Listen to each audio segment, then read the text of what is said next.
Hello everyone, welcome back to WS Cube Cyber Security. This is Ankur Joshi signing in and आज की video में हम देखने वाले हैं बर्ब सूट का स्कैनर टैब हमारी क्या हेल्प करता है। तो आइए इसे जानते हैं कि कैसे ये काम करता है, कैसे हमारी स्कैनिंग में हेल्प करता है ताकि हम वल्नरेबिलिटीज को फाइंड करके सिस्टम्स को एंड हमारी वेबसाइट्स को सिक्योर कर सकें। तो चलिए सीधा चलते हैं हम हमारे पैरेट ऑपरेटिंग सिस्टम में एंड देखते हैं क्या चीज़ें हम परफॉर्म करेंगे। तो चलिए आ चुके हैं हम हमारे पैरेट ऑपरेटिंग सिस्टम में। टर्मिनल ओपन करके सिंपली जो हमने बर्ब सूट का कमांड सेट किया था उससे हम बर्ब सूट को ओपन करेंगे, बर्ब सूट प्रो लिख के एंड यहाँ पे एंटर करते हैं एंड वेट करते हैं। चलिए यहाँ पे ये स्टार्ट हो चुका है, नेक्स्ट करेंगे, स्टार्ट करते हैं। हम यहाँ पे इसे ऑन करेंगे, बर्ब सूट को यहाँ पे स्टार्ट करेंगे एंड साथ साथ हम फायरफॉक्स को भी स्टार्ट कर देंगे। अब यहाँ पे लेट्स सपोज मैं यहाँ पे सबसे पहले wscubetech.com पे ही आ जाता हूँ एंड देन उसके बाद मैं यहाँ पे प्रॉक्सी कनेक्ट करूंगा ताकि ज़्यादा आइटम्स यहाँ पे स्टोर ना हो।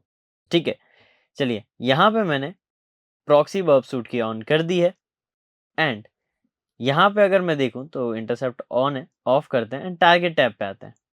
हमें यहाँ पे WS क्यूब टैग है, इसको करते हैं ऐड टू स्कोप करते हैं and yes and show only in scope, hide not found, इसको वापस से हम जैसे हमेशा अनचेक करते हैं। अब यहाँ पे हमें क्या करना है, देखिए यहाँ पे अगर आप देखें अपना स्कैनर टैब तो यहाँ पे स्कैनर टैब में ज़्यादा डिटेल्स आना चालू हो चुकी है, लेकिन किन किन की, B clarity, WS cube tag सब की आ रही है ना। आपको बस यहाँ पे आना है ऑप्शंस में एंड उसके कई सारी सेटिंग्स है जो आप चेंज कर सकते हो। बट मैं रिकमेंड करूँगा ये सारी स्कैन्स इश्यूज जो है या फिर जो सेटिंग्स है उनको नहीं छेड़े, है ना। आप यहाँ पे जो टारगेट है उसकी लाइव स्कैनिंग सेटिंग्स में जाके यहाँ पे scan everything, use suit scope only and यहाँ पे डोंट स्कैन है तो इसको भी आप डोंट स्कैन पे वैसे रख सकते हो, दोनों बेसिक सही रहता है ताकि ये सारी चीज़ें जो इधर उधर की उन पे स्कैन नहीं करेगा। अब अगर हमें स्कैन करवाना है तो हम क्या करेंगे, हमें सिंपली टारगेट टैब पे आना है एंड इस पर राइट क्लिक करना है। अब जैसे देखिए इसने जो पैसिव स्कैनिंग करी थी क्योंकि हमने अलाउ कर रखा था, उसमें बाय डिफॉल्ट अलाउड था, तो जिससे इसे WS क्यूब टैग पे कुछ दो इश्यूज मिले, ठीक है, जो हम आगे जाके रिजॉल्व कर सकते हैं। बट स्टिल अभी राइट क्लिक करेंगे, पैसिवली स्कैन दिस होस्ट। जैसे ही मैं पैसिवली स्कैन होस्ट करना चालू करूंगा, देखिए स्कैनर ब्लिंक हुआ है एंड इसने अपनी स्कैनिंग स्टार्ट कर दी है, राइट। इशू की डेफिनेशन भी आपको यहाँ मिल जाएगी, आपको कौन से तरह का इशू मिल रहा है तो वो क्या है उसका प्रॉपर डिस्क्रिप्शन यहाँ पे आपको दे देगा। इशू एक्टिविटीज में आपको सारी एक्टिविटीज दिख जाएगी क्या हो रहा है।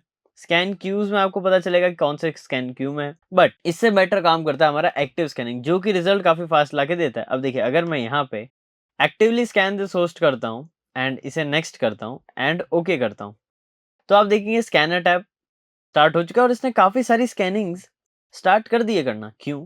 क्योंकि एक्टिवली ज्यादा बेटर वर्क करता है। और यहाँ आप देखें पहले दो ही रिजल्ट आ रहे थे, अब यहाँ पे अलग अलग मल्टीपल रिजल्ट्स भी आ रहे हैं जिन पे आप क्लिक करके यहाँ पे एडवाइजरी में ये चीज़ों को समझ सकते हैं कि क्या चीज़ है, क्या है, डिटेल कॉन्फिडेंस कितना है, सर्वेरिटी लेवल कैसी है एंड यहाँ पे चेक कर सकते हैं ये आया कैसे, कि इस तरीके की रिक्वेस्ट भेजी गई और ये जब रिस्पॉन्स आया तब पता चला क्या ये इसमें ये एग्जिस्ट करती है चीज़ या नहीं करती है।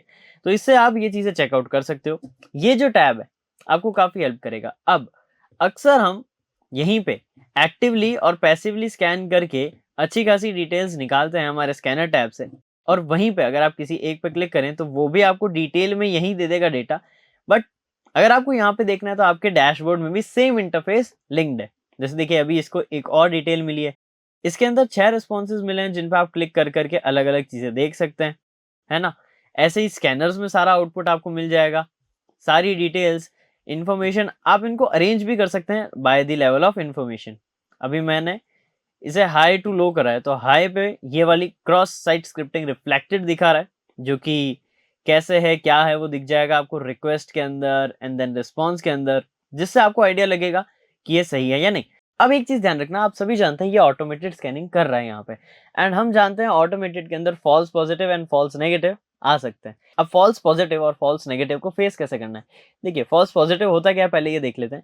यहाँ पे ये बता रहा है कि वल्नरेबिलिटी है, हो सकता है वल्नरेबिलिटी ना हो, तो ये होता है फॉल्स पॉजिटिव कि ये बता रहा है लेकिन रियल में नहीं होती है।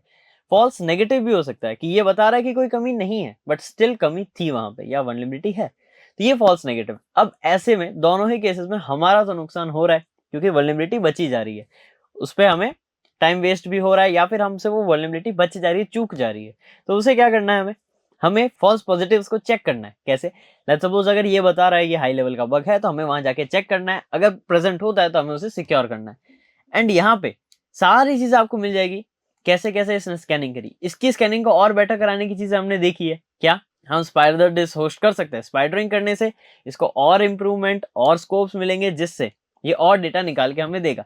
एक्टिवली स्कैनिंग से इसे अगर कुछ यूआरएल्स और डेटा मिलता है तो वो यहाँ आपको कंटेंट में भी लिस्ट कर दे रहा है, जो कि काफी अच्छी बात है। तो ओवरऑल स्कैनर टूल हमारे लिए एक्टिवली एंड पैसिवली स्कैनिंग करके हमें लाके देता है, जो कि एक तरीके से एक पार्ट ऑफ, जैसे हम जैप में करते थे, ओवास्प जैप के अंदर वो वल्नरेबिलिटीज फाइंड आउट करता था, यही काम यहाँ पे स्कैनर टैब कर रहा है, जो कि वल्नरेबिलिटीज को बेसिक डिफॉल्ट्स जो इसकी सेटिंग्स है उसके हिसाब से वल्नरेबिलिटीज फाइंड आउट करके देख रहा है। तो आप इससे टेस्ट करके चीजों को सिक्योर कर सकते हैं एंड वल्नरेबिलिटीज को फाइंड आउट कर सकते हैं। अब ये जो सेक्शन है हमारे उतना काम नहीं आता। क्यों नहीं आता इतना काम? क्योंकि ये ऑटोमेटेड फंक्शंस यूज कर रहा है, तो हमारे लिए इससे जनरेटेड आउटपुट एग्जैक्टली काम का नहीं होता, हमारे आगे के टास्क में हेल्प कर देता है। अब यहाँ पे जैसे मुझे यहाँ रिफ्लेक्टेड जैसा कुछ मिला, मैं इसको पढ़ूंगा, इसको समझूंगा, इसे टेस्ट करूंगा कि एग्जैक्टली एग्जिस्ट करता है या नहीं। अगर करता है तो हमारे लिए बहुत अच्छी बात है, अगर नहीं कर रहा है तो हमें एक पोटेंशियल टारगेट मिल गया कि मे भी यहाँ पे और भी कुछ हो सकता है, तो मैं टेस्ट कर सकता हूँ। तो एज अ सपोर्टिव फीचर ये हमारे लिए काम कर जाता है। बाकी ऑटोमेटेड है तो मैं स्टिल आपको कहूंगा इस पर पूरा रिलाय नहीं होना है, ये आपको हेल्प के लिए यूज करना है। तो होप आपको कंसेप्ट समझ में आ गया हो कि स्कैनर टैब काम कैसे करता है, एंड आपको ट्राई करके जरूर देखेंगे। अब किसी भी टेस्टिंग वेबसाइट पे जो कि लीगली आपको परमिशन देती है टेस्टिंग का, जैसे कि टेस्ट PHP, इन पे जाके आप इसको टूल को यूज कर सकते हैं एंड चेकआउट कर सकते हैं कैसे ये परफॉर्म कर रहा है। एंड अगर आपको इसमें कोई भी आउटपुट मिल रहा है तो आपको क्या करना है, सिंपली उस आउटपुट पे क्लिक करके उसकी एडवाइजरी को पढ़ना है, या फिर स्कैनर टैब में जाके भी आप उसको क्लिक करके उसकी एडवाइजरी यहाँ पे आराम से पढ़ सकते हो। ये चीज आपको परफॉर्म करनी है, जिससे आप इनकी डिटेल्स के बारे में और भी जानोगे। और मैं रिकमेंड यही करूंगा कि इन एडवाइजरीज को प्रॉपर डिटेल में पढ़ना, आपको बहुत अच्छी खासी पहली चीज इन्फॉर्मेशन मिलेगी। दूसरी चीज आपके लिए आगे इन फ्यूचर जब आपको इनसे रिलेटेड और बग्स मिलेंगे, वो आपको हेल्प करेगा उन चीजों को जल्दी ग्रैस्प करने में। तो होप आपको आज की चीजें सारी समझ में आई हो, एंड इन सारी चीजों को अच्छे से एक बार रिकॉल करेंगे आप। और इसी के साथ साथ इन चीजों को टेस्ट जरूर करना किसी टेस्टिंग वेबसाइट पे जो कि लीगल परमिशंस देती है। तो उन्हीं के साथ हम आगे बढ़ेंगे नेक्स्ट वीडियो में, ताकि हम और टैब्स को समझे और सारे कंसेप्ट को समझे, ताकि हम पूरे वेबसाइट को एफिशिएंटली यूज कर सके। तो मिलता हूं आपसे नेक्स्ट वीडियो में और amazing informative and knowledgeable content के साथ। Till then, this is Ankur Joshi signing of.